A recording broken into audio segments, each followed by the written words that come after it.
Vriende,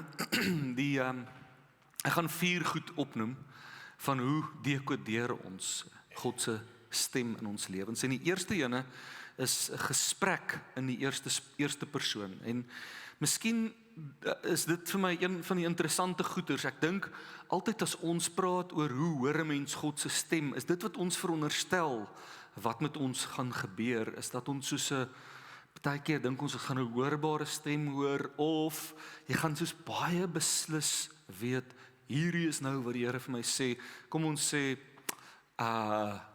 sê, dis nou Nati, my naam is Nati, en dan kom die stem van die Here na my toe. Hy wil graag hê ek moet dalk vir Rudolf bemoedig oor 'n ding. Rudolf het baie goed om oor bemoedig te word. Hy is nie 'n Rudolf voel simpel oor die tipe mens wat hy is, en die Here wil hê ek moet maar hom bemoedig, né? En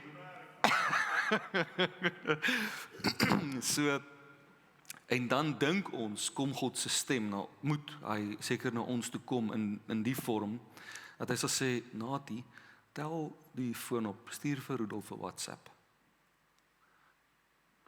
En nog nooit ooit in my hele lewe het God se gees met my gepraat in die derde persoon nie. Dis altyd in die eerste persoon. Dit kom in die vorm van jou eie gedagtes. Dus ek dink, ek moet vir Rudolf wat Rudolf is op my gedagtes, ek wonder, hoe gaan met hom? Ek gaan vir hom 'n boodskap stuur. Dis nooit kom dit na ons toe, in die derde persoon.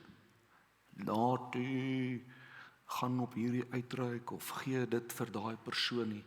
Dit kom altyd, presenteer dit aan ons as ons eie gedagtes. En ek wil net sommer so 'n paragraaf lees van 'n teoloog wat ek wil hê jy moet dit beoordeel, dat jy dit weeg. Wees nou volwasse Christene en ons lees dit en dan sê ons of ons met hom saamstem al dan nie. Goed. So as Thomas Ashbrook, hy sê, Scripture makes it clear that God comes to live within our hearts through the Holy Spirit when we receive His gift of grace and salvation. We no longer believe we live in a 3-layered universe, God up there, us here, and hell down there. Yet we think, talk, and worse, pray, as if that were true. We talk to God as if He were off on some mission and we have to get His attention. We talk about God showing up. The truth is, however, that our conversation with God is within our hearts. It is there that the Holy Spirit communes with our spirit and helps us to pray. Although we may be able to talk to God up there, we fail to hear His voice because it comes from within. And we expect it to come externally. It is our heart that is the real prayer closet. So ek besef 'n mens verdrink in 'n klomp woorde. Kom ons vat hom. Dis vir my regtig belangrik, soos die heel belangrikste deel van vanaand. As jy net hierdie eerste punt kry, dan is ek gelukkig. So kom ons vat hom paragraaf vir paragraaf. Scripture makes it clear that God comes to live within our hearts through the Holy Spirit when we receive His gift of grace and salvation. So kom ons weeg dit wat hierdie ou sê, is dit waar? Definitief. Kolossense sê, kyk, God het besluit om aan hulle bekend te maak hoe seënryk en heerlik hierdie geheimenis vir die nasies is. Die inhoud daarvan is, Christus is in julle. Hy is julle hoop op die heerlikheid. So Christus is in my en jou. Jy kan vir 'n oomblik net so dink, hy is nou in jou. Hy is nie in 'n kerkgebou nie. Hy's binne in jou gees. Is Christus se gees teenwoordig. Dis wat die Bybel sê. Die volgende paragraaf sê, we no longer believe we live in a three-layered universe. God up there, us here, and hell down there. Yet we think, talk, and worse, pray as if that were true. We talk to God as if He were off to some mission and we have to get His attention. We talk about God showing up. Is dit waar? Ek dink regtig dit is die aanvaarbare norm om te glo dat niemand van ons vandag meer daai wêreldbeeld het van die aarde wat hier is en dan onder die aarde ergens is die hel nie en dan bo die aarde is daar 'n derde laag met die hemel nie, né? Die hel is nie hier nie. Die hemel is nie daar nie. Ons weet dit werk nie so nie. Ons praat van ander dimensies, geestelike dimensies, ander sfere waarbinne dit bestaan. Maar jy is heeltemal reg dat ons steeds bid asof ons hierdie goed glo. Ons taal verklap dit. Ons sê dit, ek voel so moedeloos. Dit voel vir my gebed teen die plafon vasplak. Of dit nie verder as die plafon reik nie. Waarheen moet dit nou gaan?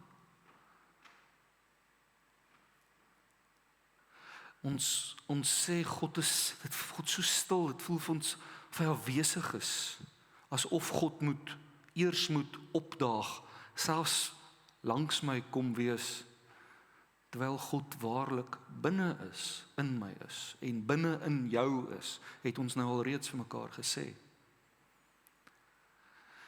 So daar's amper soos hulle noem dit 'n kognitiewe dissonansie, né? Jy glo een ding en jy sê 'n ander ding en dit wat jy sê ontspoor jou denke eintlik, want wat ons glo oor die werklikheid en ander dimensies en geestelike sfere, maar hoe ons bid stem nie met mekaar ooreen nie.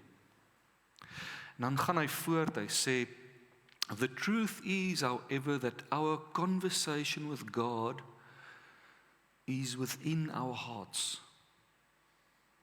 It is there that the Holy Spirit communes with our spirit and helps us to pray. As jy so bietjie senuweeagtig raak, is ek bly, want dan wys dit jy is altyd bedag op dwaling. Ek dink daar's baie dwaling dat ons eintlik ook maar net sowel met onsself kan praat, né? En dat ons self ook goddelik is. So net om dit duidelik te stel, dis nie wat hy sê nie. Hy sê God se gees is binne in ons en dis met daardie gees met wie ons in gemeenskap is. So ons gebede hoef nie verder as die plafon te reik nie. Ons hoef net hier te praat. It is there that the Holy Spirit communes with our spirit and helps us to pray. Is dit waar volgens die Bybel? Definitief. Ons sien byvoorbeeld, sê Jesus vir die vrou by die put in Johannes 4, God is gees en die wat hom aanbid, moet hom deur die gees en in waarheid aanbid. En daardie gees is hoofletter gees, moet hom deur die hoofletter gees aanbid. So dit bedoel nie, moet hom geesdriftig aanbid, so hande in die lug en so noodwendig nie. Dit bedoel soos moet hom met die hulp van die Heilige Gees bid. So die konteks is mos nou maar net, dis die vrou wat van Samaria afkom en Jesus sê vir haar, God is nie beperk aan 'n plek dat hy soos net by die Jode in Jerusalem hoef te wees nie. God is gees. Hy's oral. Maar ons is ook gees en moet hom met ander woorde met behulp van die Heilige Gees aanbid. Die Heilige Gees moet ons lei hoe om in verhouding te staan met God wat gees is. En slegs in waarheid hoe Jesus Christus homself openbaar het aan ons, dan eers kan ons in waarheid God aanbid, want dan weet ons wie is die ware God, soos wat die Heilige Gees ons dan lei. En dan kom antwoord die Nuwe Testament na die vervulling, na die uitstorting van die Heilige Gees, dan kom sê Paulus, hierdie Gees wat ek en jy nou ontvang het, getuig saam met ons gees, dat ons kinders van God is, binne in ons, sê Paulus, roep dit uit, Abba, Vader, binne in ons, roep dit uit. So God se Gees is binne in my en jou. En wanneer ons bid, praat ons eintlik, hoef ons glad nie hard te skree, God hoef nie luid te hoor nie. Ons is in gesprek met God se Gees wat binne in ons is. Dit beteken hy is nader as ons naaste vriend. So naby is God se Gees. En hy roep hier van binne af uit, Abba, Vader. Dis u kind. Hy roep uit na die Vader wat as drie-enige God dan in die hemel op 'n troon is. Maar dis sy manier om nou by ons teenwoordig te wees. En dan gaan Thomas Asbrook voort en sê, although we may be able to talk to God up there, we fail to hear his voice because it comes from within. And we expect it to come externally. It's our heart that is the real prayer closet. Ons verwag dat die stem van God die Vader, van die troon af moet kom, eksterne, van buite af tot ons moet spreek. Maar God se Gees kom juis van binne af. Daai plek waar die Heilige Gees roep, Abba Vader. Van binne af. En dis waar die prayer closet is, dis waar intimiteit met God plaasvind. En dis waar sy stem tot ons spreek. Kolossense wat sê Christus is in ons. Romeine wat sê nou roep hierdie Gees in ons gees. Abba Vader. Miskien 'n gedeelte wat die meeste die duidelikste stel is in 1 Korintiërs 6 vers 15. Weet julle nie dat julle liggaam deel is van Christus nie?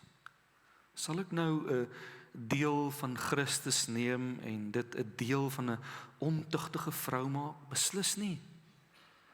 Of weet julle nie dat iemand wat met 'n ontugtige vrou omgang het, liggaamlik een met haar is nie?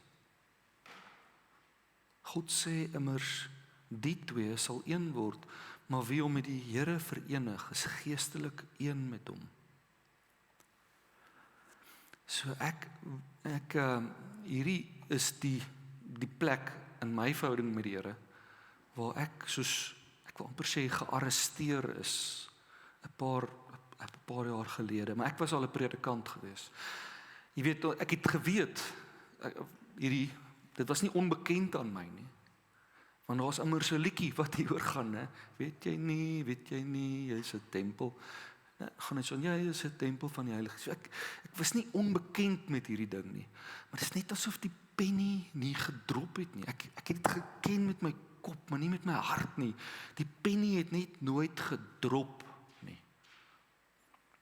En ek is maar 'n linkerbrein, baie linkerbrein ou, so goed wat my skuif is data en feite en so ek kyk hierdie ding en ek tog, wat bedoel hy hier? Jy weet, en dan begin jy Bybelstudie doen en jy trek ander vertalings na. Ek dink dit is baie goeie gebruik om sommer vas te sit by 'n teks en te sien wat, so hierdie is in die Nuwe Afrikaanse vertaling.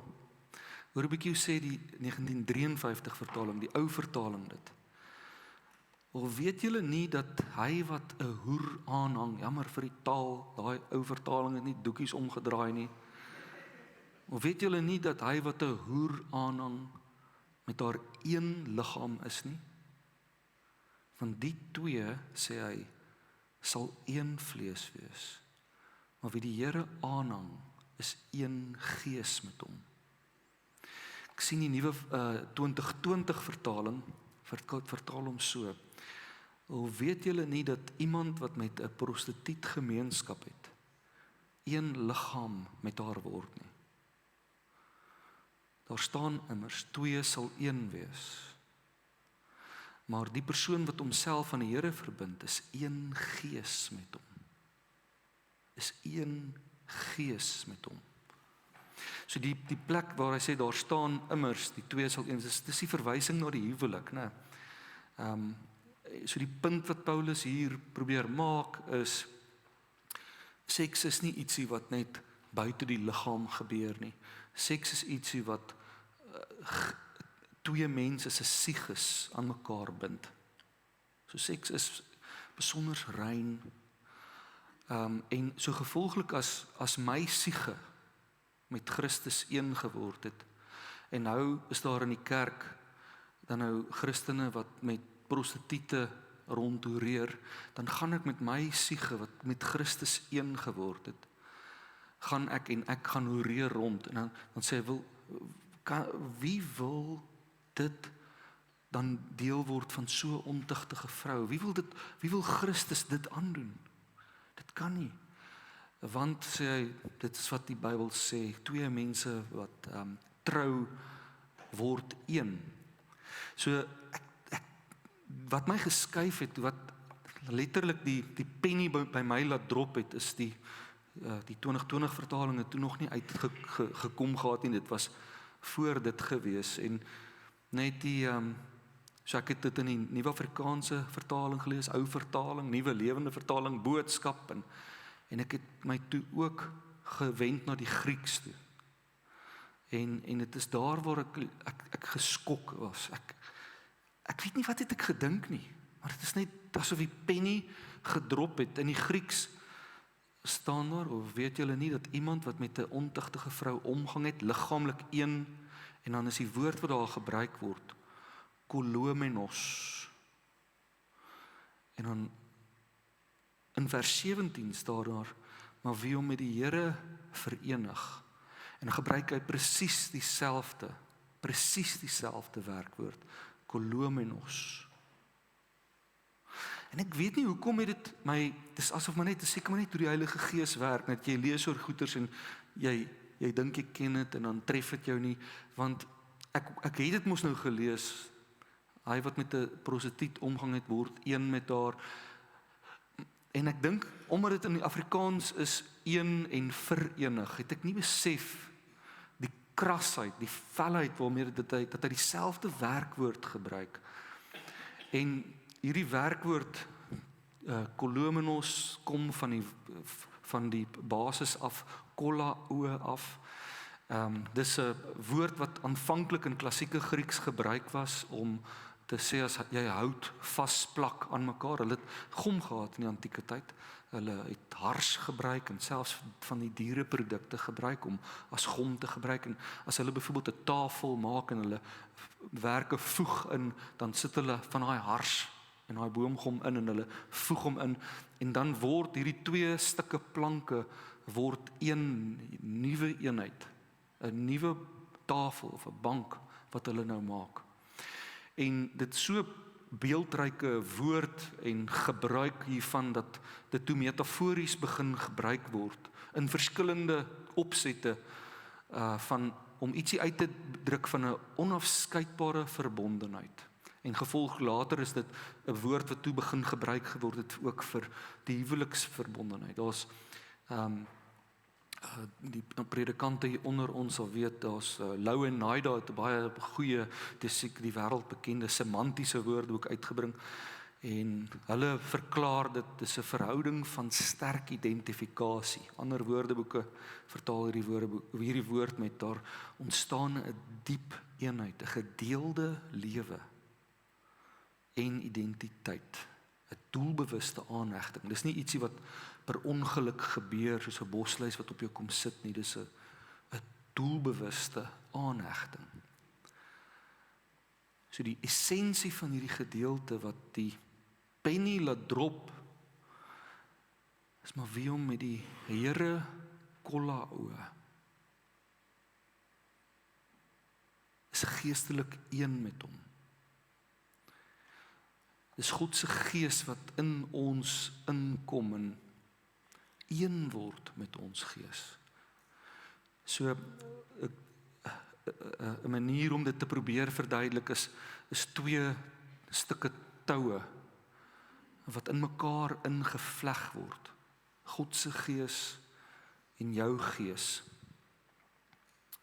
En wat dan gebeur, dan kom jy eintlik op 'n plek waar God se gees dan, omdat dit nou een geword het met jou gees, met jou siege. Wanneer God se gees dan gedagte na vore bring, dan klink dit soos jou gedagtes. Dis nie in die derde persoon nie. Soos voor ek en Lindy getrou het, was haar goed hare, my goed myne. Maar nou ewe skielik vat ek my pen, wat dalk hare is. Nee. Of ons sal praat, ons het die besluit geneem. Dis dis skielik is ons 'n eenheid. Ons het waarlik een geword. En so as God se gees nou gedagtes in jou laat voortkom, dan klink dit asof dit jou gedagtes is, maar dit is eintlik syne. So 'n paar voorbeelde daarvan is byvoorbeeld in Matteus 16 vers 16, dan sê Simon Petrus, U is die Christus, die Seun van die lewende God. Gelukkig is jy, Simon Bar-Jona, het Jesus vir hom gesê, want dis nie 'n mens wat dit aan jou geopenbaar het nie. Dan sê Peter, Lord, dan skryf hy daar, Peter probably believed the revelation was his own thought, which is why Christ had to clarify its source. Dit vir 'n oomblik het Petrus gedink, ek verras my amper met die belydenis, maar ek voel nogal goed daaroor dat ek Jesus kon eien vir wie hy is. En dan sê Christus vir hom, jy's vir 'n oomblik gebegenadig dat God se gees jou verlig het, dat dit in jou uitgekom het. Maar dit kom nie uit jouself uit nie. Ander voorbeelde waar ons dit sien is byvoorbeeld in Genesis, is ook 'n baie mooi voorbeeld waar Josef die droom uitlei van die farao, en dit is so duidelik sigbaar. Dieselfde farao sê, hierdie man het dit met die hulp van God gedoen, en dan vra hy vir hom, wat gaan ons nou doen? En dan skiet Josef so uit die heup uit, net so. Kom ons bou silo's, en ons bou opgaarplekke.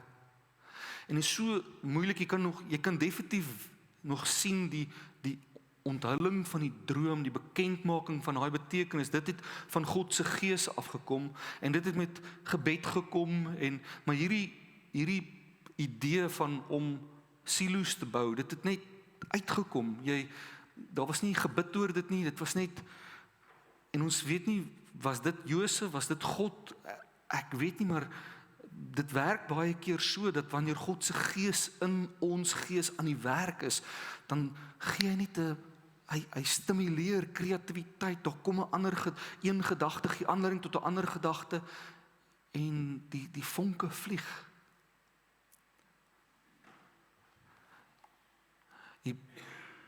Die probleem is met hierdie skets, is dat die onderskeid natuurlik te sterk is, né?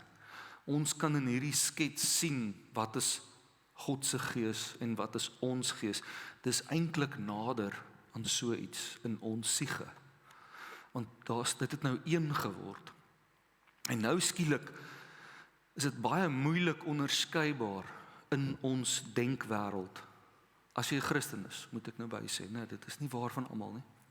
As jy 'n Christen is, dan het God se gees met jou gees een geword. En dan is dit baie moeilik onderskeibaar, wanneer is dit sy gees wat praat, en wanneer is dit my denke wat praat. Want dit kom beide kom in die eerste persoon. En dit beteken ook dat nie al ons denke van God se gees afkom nie, nee. Daar's oorgenoeg van die eie ek nog steeds in hierdie verweefde tou in. Daar's oorgenoeg. En dit is hoekom ons in die woord opgeroep word konstant. Ons neem elke gedagte gevange om dit ook aan Christus gehoorsaam te maak, want hier is nog baie gedagtes van naad hier binne in hierdie gedachtestroom wat nie daar hoort nie.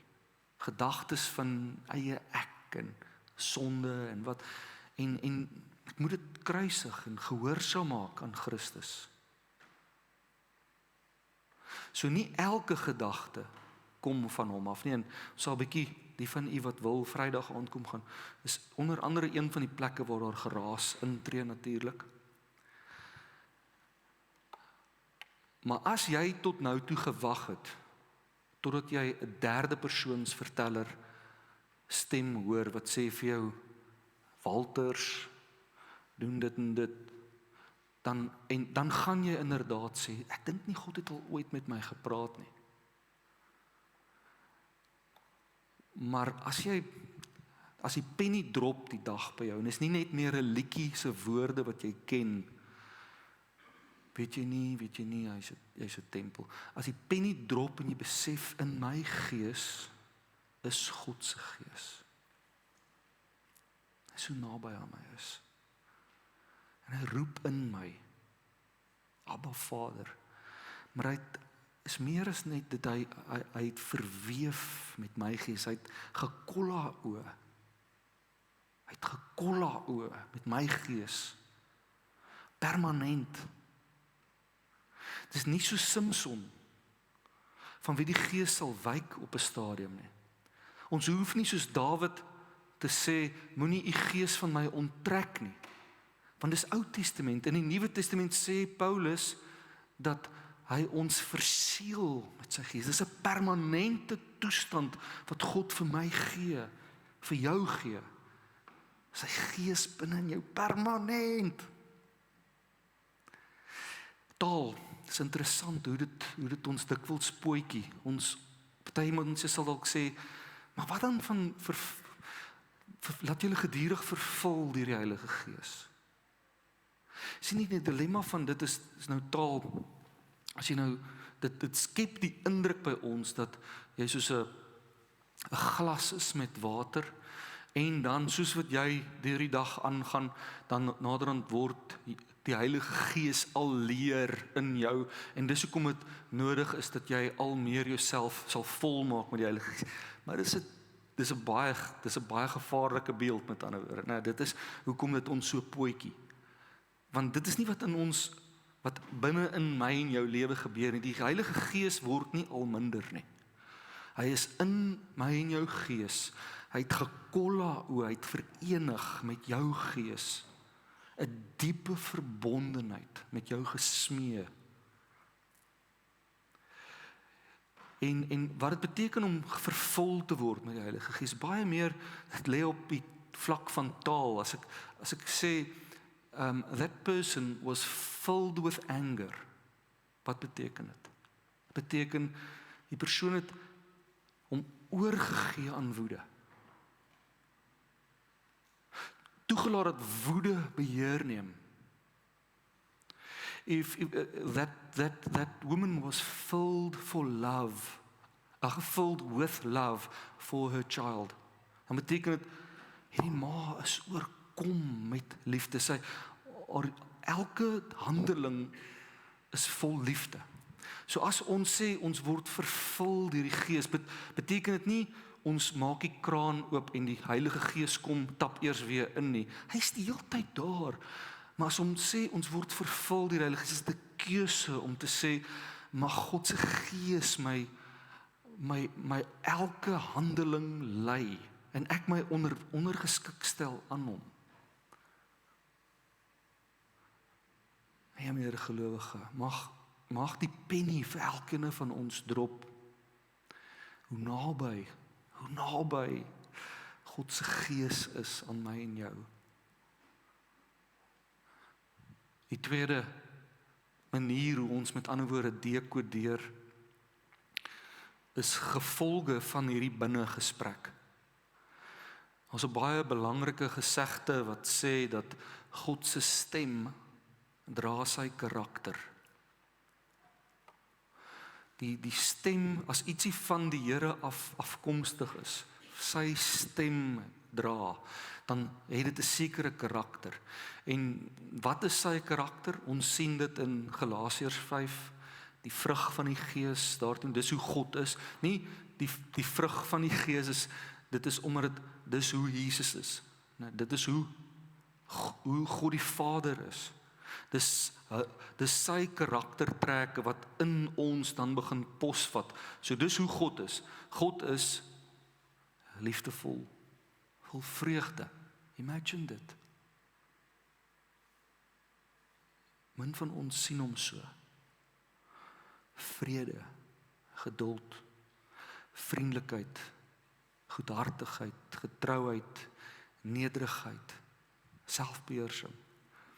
Dis hoe God se stem dan ook sal klink. Vol vrede, vol nederigheid, vol geduld, vol liefde, vol selfbeheersing. So die kwaliteit van God se stem, dit gaan 'n ander soort vrug na vore bring. Is interessant as jy kyk na Johannes 10 byvoorbeeld. Is 'n mooi gedeelte waar die goeie herder ter sprake kom, né? En dan sê Jesus, die skape luister na die herder se stem. Hy roep sy skape op hulle name en lei hulle uit. En wanneer hy al sy skape uitgebring het, loop hy voor hulle uit en die skape volg hom omdat hulle sy stem ken. So is hier so baie goed aan die gebeur. Johannes Evangelie werk verskriklik ekonomies met name. Hy sê omtrent nooit vir ons 'n naam van iemand nie. So wanneer name ter sprake kom, dan is dit met 'n doel. So Jesus sê hy roep die skape op hulle name. Dit bedoel intimiteit, né? Maar waarop ek vanaand hier wil net vir jou wil uitlig is wat is die kwaliteit van sy stem? Hy sê hy roep, hy lei en hy volg. En dit is gans anders, die vrug daarvan is gans anders as ander stemme wat in ons lewens is. Of dit nou die bose is en of dit ons eie gedagtes is, maar daai stemme waarmee ons so dikwels worstel is dreigende stemme wat in ons selfgesprek aan die gang is, intimideer, beveel, dis dringend, dit forceer jou. Jy moet dit nou doen, is amper soos impulsiewe goed wat jy nou moet doen, kompulsiewe goed. So Dallas Willard skryf daaroor, hy sê, perhaps the rough distinction is this, the voice of the subconscious argues with you, tries to convince you, but the inner voice of God does not argue, does not try to convince you. It just speaks, and it is self-authenticating. It has the feel of the voice of God within it. Is wanneer God vir jou iets sê, dat jy sê net maar, jy geliefd is, jy vergewe is vir 'n split sekonde ego dit hier binne in jou, dis die waarheid, jy weet dit. Het help nie ek stryd teen dit nie. Het help nie ek probeer dit debatteer of wegredeneer nie. Dit het net die autoriteit, die gewig van God se stem. So die self se stemtoon is argumenterend, oorredend, probeer my verwar, of ek probeer dink wat is hierdie, wat is daai. Die Heilige Gees se stem is helder, nie opdringerig nie. 'n ware Heer, 'n gentleman.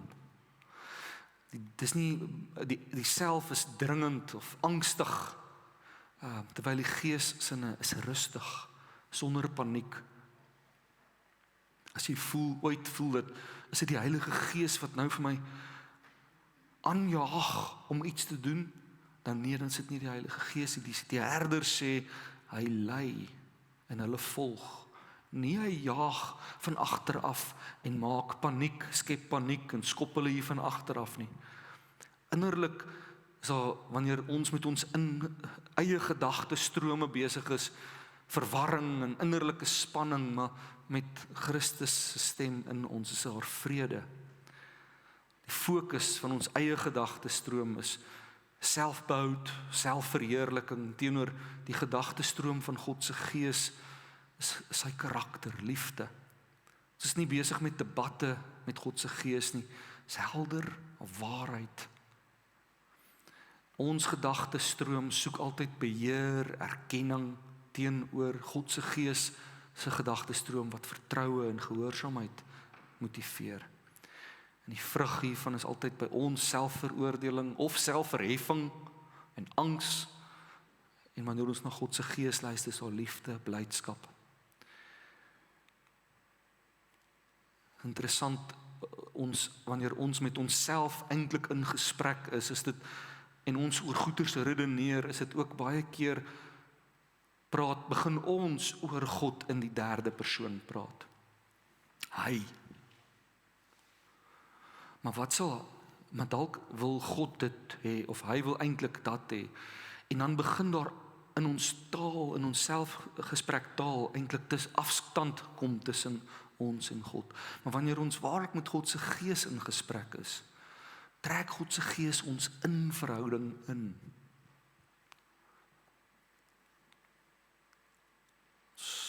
Eie stem is so veranderbaar soos wat ons emosies is. Terwyl God se Gees het 'n standvastigheid. So die derde manier hoe ons dekodeer is dan 'n gevoel van vrede of onrus. Jesus sê, vrede laat ek vir julle na. My vrede gee ek vir julle. En hierdie vrede word die rigsnoer vir die vroeë kerk. Ons sien, een van die baie plekke sê Paulus, en die vrede van God wat alle verstand te bowe gaan, sal oor julle harte en gedagtes die wag hou. Ons het gisteraand in die behandeling van oop deure gesien dat Paulus op 'n keer by 'n oop deur te staan gekom het, maar dat hy juis vanweë die afwesigheid van vrede weggeloop het van die oop deur. Hy sê, toe ek in Troas gekom het om die evangelie van Christus daar te verkondig, het die Here die deure vir my wyd oopgemaak. Tog het ek nie gemoedsrus gehad nie. En daarom het ek my broer Titus omdat ek nie my broer Titus daar gekry het nie. En daarom het ek van die mense daar afskeid geneem en Macedonië toe vertrek. So as Paulus moet kies tussen 'n oop deur en vrede, wat een gaan die wil van die Here gee, dan gaan hy eerder gaan na die vrede toe, of dan nou in die geval van, omdat hy tans nie vrede het nie, 'n onrus het. En laastens, hoe ons dekodeer is geesgenote se insette. Ons sien op 'n klomp plekke hoe gelowiges, ander gelowiges bymekaar hark om miskien te klankbord, tot insig te kom. En so lekker as wat punt 1 vir ons is, om te dink dat Christus in my en jou is, weet ek, vir elkeen van ons is hierdie die ene wat ons die minste van hou. Of ons gaan hier uitstap en dink, dis die ene waarna ek laaste gaan aandag gee. Ons like dit nie, ons as moderne gelowiges wil eintlik bewerkers van ons eie heil wees, maar dis hierdie tema in die Bybel wat sê, in die dwaase oë sy eie pad die regte. Wie wysheid het, luister na raad. En daarom wil ek jou so aanmoedig om as ware 'n board of directors te kry in jou lewe. Elke groot maatskappy het 'n board of directors, na wie hulle luister. En hulle verskil dikwels van mekaar in hulle mening oor wat moet die maatskappy doen. As maatskappye dit het, dan moet ek en jy ook so 'n board of directors hê. Mense wat 'n geesgenote is. Nie mense na wie ons opkyk omdat hulle groot bankbalanse het of omdat hulle glo, maar mense wat geesgenote is. En jy kan sien rondom hierdie tafel is dit verskillende ouderdomme en rasse en geslag. Miskien is dit 'n kollega by die werk wat jy weet wat 'n kind van die Here is en 'n noupad met die Here stap. Miskien is dit 'n dogter van jou, miskien is dit jou man of jou vrou. Ek onthou ek was nou die dag saam met Rudolf in 'n gesprek en Ek sê dit waarlik, daai vriend van my is so iemand. Ek het vir hom na die tyd gesê, my vriend, beloof net vir my, as daar ooit onkruid in my lewe opkom, asseblief, trek dit uit. Ek gee vir jou die toestemming, asseblief. Trek dit dadelik uit. En dit was so lekker om as kollegas saam so te beraadslag, saam te soek na God se wil, want nie een persoon is die houer van God se wil nie. Blaine Smith sê, the value of counsel, in my opinion, lies not in providing direct insight into God's will, but in the fact that through counsel, a healthy mental process occurs in which we are inspired to think more creatively, to see new alternatives, and to see old alternatives in a new light. Ek onthou toe ons in 2021 so tussen twee gemeentes is en ons moet besluit, gaan ons hiernatoe kom, gaan ons nie hiernatoe kom. Dit is 'n verskriklike slegte tyd.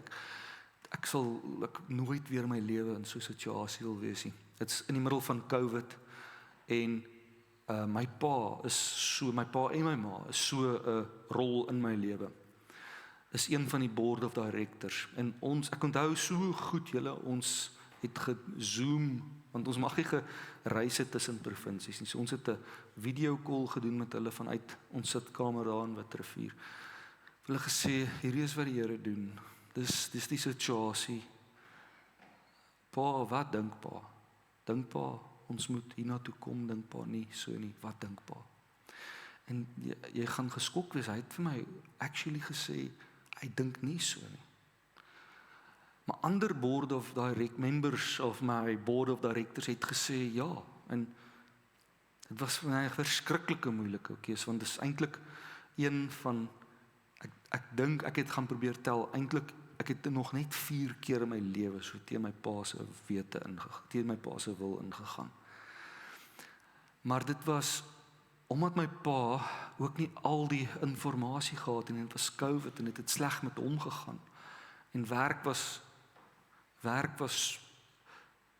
niemand se werk was seker nie, en so ek het groter sekerheid daar gehad as wat ek hier gehad het, en hy wou net die beste vir my gehad het. Intussen sal hy eerste wees om nou te sê, dit was so wonderlik en dankbaar dat ons hiernatoe gekom het. Hulle het ook intussen hiernatoe gekom. Maar so board of directors, ek sê net, stel jouself oop dat mense inspraak lewer, en nie net een nie, 'n klomp mense inspraak lewer in jou lewe, maar geesgenote. En dis hoe ons probeer onderskei, wat is die Here besig om te doen? Medegelowige, ek wil afsluit en ek wil vra dat jy net stil word eers. En ek gaan nou kans gee, daar's net 2 kort getuienisse van mense wat iets wil deel, maar ek wil afsluit met 'n bewuswording van God se gees wat hier is. Nie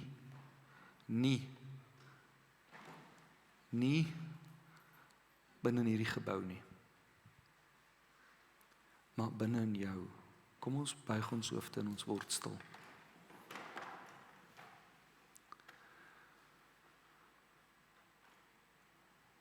Word bewus waar jy sit, en dalk van sommer in jou gedagtes ook van die persoon langs aan jou, en jy neem notisie van alles.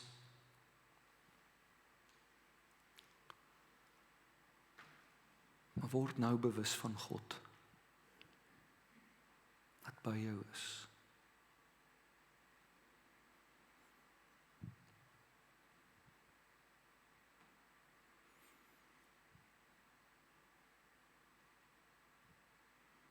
Wat sê sy gees vir jou?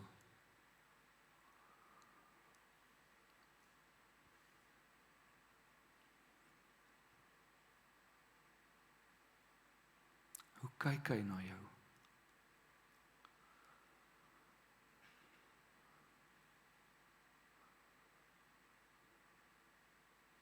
'n Gees van God Ons dors na U, Here. Ons wil hê dat U tou in ons al groter moet word en dat my eie tou toenemend ingevleg sal word in U tou in, Here. Dit verbuister my, o groote God, dit slaan my dronk, dat U Gees sou kolla o met my gees. Gees van God, wat 'n genade is dit, dat U Gees sal wil kolla o met my gees, Here. Dit is net genade, Here, dat U Uself wil verenig met iemand soos ek. U wil verbind aan iemand soos ek. O Gees van God, dankie vir U liefde, vir U genade. Ek bid vir my medegelowiges, dat ons toenemend attent sal wees vir gedagtes in ons gedachtestroom wat nie gehoorsaam is aan U nie. Wat nie die karakter van U dra nie, Here. Ons wil hulle kruisig, ons wil hulle gehoorsaam maak aan U.